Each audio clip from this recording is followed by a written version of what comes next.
Alrighty, essay question 1 for unit 4. I have it pulled up here, so if I'm gonna forgive me if I walk a little close to the screen to read it. But we're gonna talk about the kidney tubules right now, and this is pretty bright. Not a huge fan of that. There we go. So we're gonna draw a kidney cell, which forgive my lack of expertise in drawing, but I'm just gonna go with this shape. And so we're going to have, actually off to the side I should draw, we're going to have this type of thing going. We have the Bowman's capsule here. So we're going to have it go this, this, and like that. So we're going to cut it off here. We're going to have 1, 2, 3, 4, 5, 6. 1, 2, 5, 6. And so these things, these different areas of the tubules all have different names. And so this one is proximal convoluted. We're going to have proximal straight. We're going to have descending, ascending, macula densa, and collection duct, or collecting duct. And so that's going to be the names of these 5 different ones. So I'm going to draw, I'm going to have this cell here. In fact, I should probably draw it with black. That way it's a little bit easier. I'm looking at the camera now and I can tell that the purple's not coming up that great. So this should be easier to see. So here we have one cell, we have the lumen off to the left, we have the blood off to the right. Okay, so we're going to start in order, or I'm going to start at 1, proximal convoluted, and I'll just go down. And so some of these have a lot of different ions, a lot of different solutes, or solvents going, or solutes, yeah, sorry, going in and out. And so sometimes they can get a little hectic. The first one's pretty crazy. One thing I do know about the first one is that there's a bit of 75? No, 85. 85. A bit of reabsorption going on just immediately, which is great. And so there's a couple of things that get 100% absorbed right now. That's going to be glucose, amino acids, and lactate. Something that gets about 70 or 85% is going to be bicarbonate, and then 70% we're going to get some sodium and some water. Oops, that was a terrible W. So that's going to happen here. Alrighty, so to start things off, we are going to have something that is in like every single one of these, and it's this bad boy that we remember as the sodium-potassium pump. They never leave. They're always here. They're great. I'm glad they're here, but they're always here. And so next thing we're going to have off to the side, so we're going to have something a little similar. We're going to have sodium, but we're going to have hydrogen come out this time.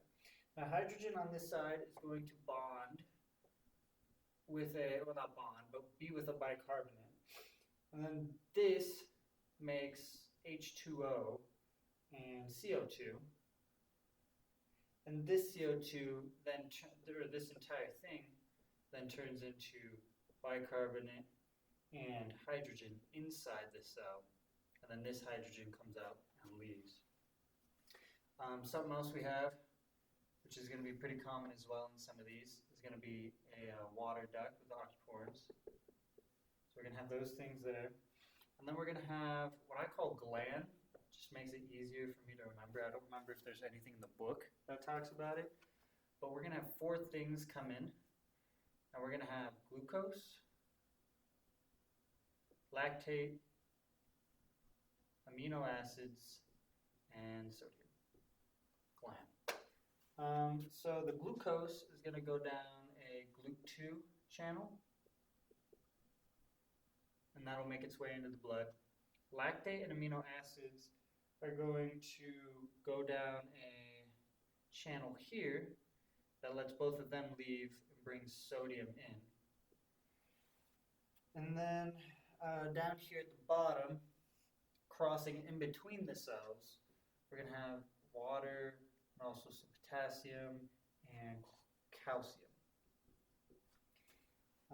We also have leak channels up top for potassium, and we have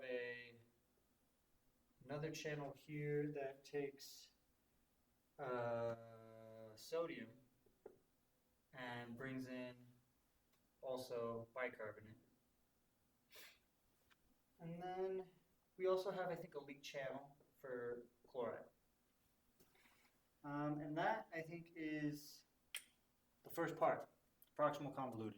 So I'm going to erase this, draw another one, and then I'm going to come right back. I'm going to probably stop this like that, and erase and draw, because there's going to be 6 of these. I'm coming up on the second. It's just going to be easier, save time if I don't have to erase it all and redraw it. So now we're going to be on the proximal straight, and this one's going to be a little bit easier. We're going to obviously have our sodium, potassium. Let me draw the arrows. Sodium, almost put calcium. Sodium, potassium. We're going to have another water channel here. And we're going to have some leak channels at the bottom for potassium, also for chloride. And then we're going to have one that does both chloride and potassium. I guess I should have drew it like this. There we go, for both of them. And then we have 2 here, 2 channels here, and this is the H plus base, or the H base deal. So we have H base. Now hydrogen comes in, goes out this way. We're going to have hydrogen, and coming in is going to be sodium. Now this hydrogen is then going to come out. This will be with base. This base will then make its way in and become this base. Again, we also have some H2O and I think sodium and chloride. Sodium, chloride. And that is it for the proximal straight. So this is going to be the descending. Descending one is actually, I think, the easiest. We're going to have water at the bottom. We're going to have water also up top with aquaporins. And then we're just going to have good old sodium potassium. That is going to be it for number 3, which is the descending tubule. So this is going to be the ascending tubule now. Now this one's going to be a little bit different than some of the ones we've had so far, but of course, the one thing that isn't different is our sodium potassium pump. Now this thing is going to have a special port here, NKCC, which basically means we're going to bring in sodium, potassium, 2 chlorides. This guy's also going to have a bicarbonate that also then takes out a chloride. We're going to have potassium channels. These are leak channels, and also chloride as well. And we're going to have a potassium leak channel on this way, going out. And then we're going to have a hydrogen and a sodium channel here. So sodium's going to make its way in. Hydrogen's going to make its way out. But this hydrogen comes from the CO2 plus, let me just draw it, the CO2 plus H2O getting converted into bicarbonate and hydrogen. So this hydrogen is going to make its way out. And then one important part about the ascending is that water is not going to make its way out. It's not going to make its way through the cell or in between cells. It can't do that on the ascending tubule. So now we're at number 5. We're at the macula densa. Macula densa is going to be a little bit easy as well, not too complicated. We're going to have sodium and we're going to have chloride making its way in. We're also going to have, and you guessed it, sodium potassium pump, bringing them in and out. We're also going to have some leak channels for potassium and chloride again. Potassium, chloride. Water is also not going to be able to make its way in between the cells over here. And that's it for the macula densa. Lastly, we have the collecting duct. Now this thing has two different versions, which are similar but still sort of different. We'll go over a normal, I guess you could say, a cell that's in diuresis, and so someone who is not very, very thirsty. We're going to have a sodium and chlorine channel here. We're going to have the good old sodium-potassium pump. And then we're going to have some chlorine and potassium leak channels that are very common. And then we're going to have water. It's going to bounce off, and it's not going to get reabsorbed, and it's going to stay in the lumen. And then this water will then be urinated out. Really quickly, the only difference between these, well, I guess there's a little bit more than a big difference, or a little difference. But the sodium-potassium pump stays.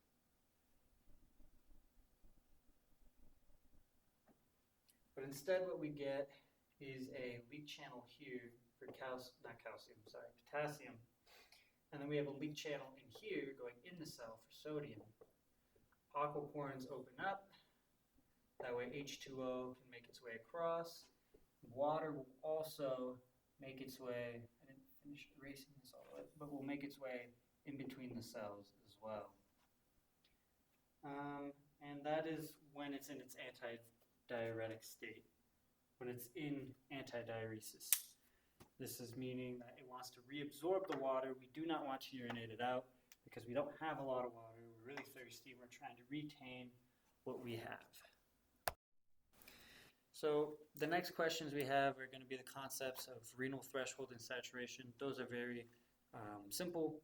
Basically, renal threshold just means that there's a threshold for certain solutes and substances that we can reabsorb.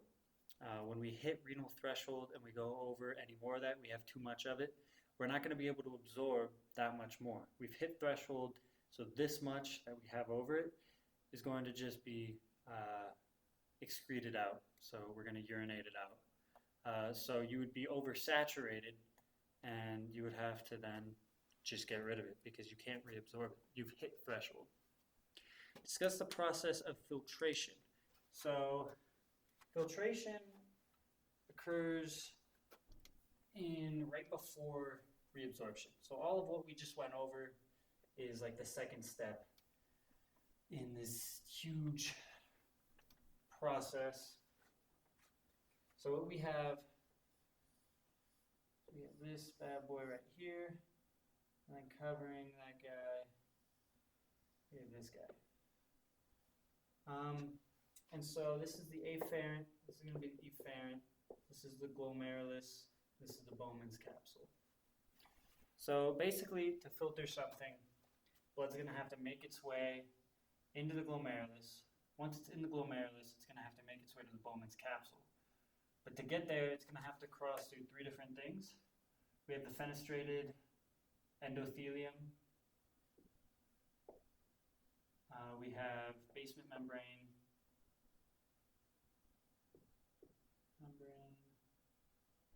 And then we have podocytes. These three guys, basically their job is to just, we're gonna catch some things that are maybe too big. They're gonna be catching things based on size. They're gonna be catching things based on charges, and just another final safety measure. So these guys are in charge of just making sure not everything comes through. We don't want everything that's in the blood making its way over here, then making its way down in. It's up to these guys to sort of filter out before we even filter out. So that is that. Sorry, process of filtration. In your discussion, describe the membrane. and then the pressures involved. Okay, so there's three main pressures. We're going to have hydrostatic pressure, which we've talked about before. We're going to have capsule pressure, which I will erase right here, capsule pressure. We're also going to have BCOP. So hydrostatic pressure is going to be our big force here. Capsule pressure is going to be our next, or no, BCOP is going to be our next, and then capsule pressure. Hydrostatic pressure here in the glomerulus is about 50 to 55. Oh, I just drew 50 again. 50 to 55. Capsule pressure, I think, is about 10, 15? I don't remember this now. I know it's lower. And I think BCOP is about 25. So if we do the math here, that should come out to about 40, which means we should have about 10 to 15 net pressure, which is right. I just don't remember where. Here my numbers are a little messed up, but I do know that this is supposed to be about 55, and our net should be about 10 to 15 going into the Bowman's capsule. Describe the membrane, the pressures involved. Describe how blood flow may be regulated to the glomerulus. So there's two different kinds of ways we can regulate blood flow. There's going to be myogenic responses, and we're going to have, I don't know, tubuloglomeric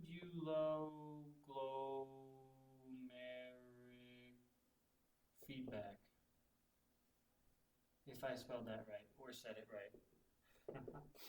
So basically, myogenic, for here we're going to be talking about muscles. We're basically going to say, you know, if we have a lot of blood pressure that's coming in on the afferent side, it's making its way here, we're going to push out on these stretch receptors that are here on the afferent side of the capillary. They're going to get stretched out, and their response then is to constrict. And so if we have a lot of blood pressure, increased blood pressure, we're going to then vasoconstrict. That way we have less blood coming in. Because if we had a lot of blood pressure, we already had this guy who's at 50 to 55, we could burst it. We could break something. Not good. So we're going to constrict. So myogenic is going to be mainly if we have too much blood pressure. If we don't have enough blood pressure, we have too little. Tubuloglomerulus feedback is going to come into play. Basically, this guy is going to sense if we have enough sodium in our body, or in our blood, sorry. If we have enough NaCl, and if we have too little, then what it's going to do is it's going to release, give me 1 second. Sorry, I just wanted to make sure I said the right thing. But if we had too low NaCl, we're going to release nitric oxide, which is going to cause vasodilation on the afferent. So if we don't have enough sodium, we don't have enough chloride, we don't have enough of that, we're going to open this up. That way we allow more blood to come in. That way we can compensate for the low concentration. Likewise, if we have too much, tubuloglomeric can also do a little bit of vasoconstriction, like what myogenic does. It's not as helpful as myogenic is, or I should say it's not as effective as myogenic is, but it still can. And so if we have too much NaCl, we're going to release adenosine, which is then going to cause vasoconstriction.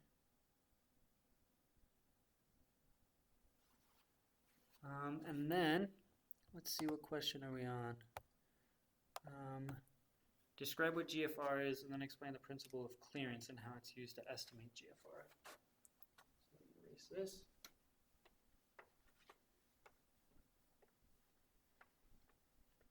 GFR is pretty simple. It's just the rate at which our kidneys filter something, or it filters blood, I should say.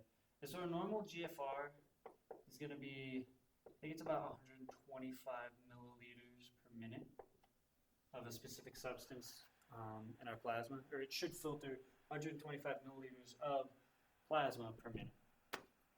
And so clearance is going to take our urine, concentration of our urine, times the volume, and we're going to put that over the concentration of a certain substance in our plasma.